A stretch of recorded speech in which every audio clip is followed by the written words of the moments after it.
Ang mabuting balita ng Panginoon, ayon kay San Juan.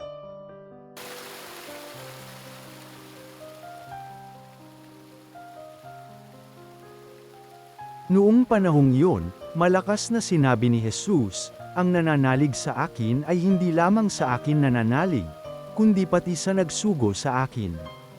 At ang nakakita sa akin ay nakakita sa Kanya.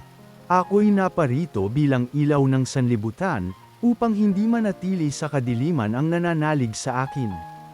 Kung mapakinggan nino man ang aking mga salita, ngunit hindi niya tuparin ito, hindi ko siya hahatulan. Sapagkat naparito ako hindi upang hatulan ang sanlibutan kundi upang iligtas ito. May hahatol sa sinumang magtakwil sa akin at hindi tumanggap sa aking mga salita.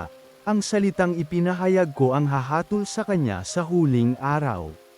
Sapagkat hindi ako nagsalita sa ganang sarili ko lamang, kundi ang amang nagsugo sa akin ang siyang nag-utos kung ano ang aking sasabihin at ipahahayag. At alam kong ang kanyang utos ay nagbibigay ng buhay na walang hanggan. Kaya't ang ipinasasabi ng Ama ang siya kong sinasabi. Ang mabuting balita ng Panginoon.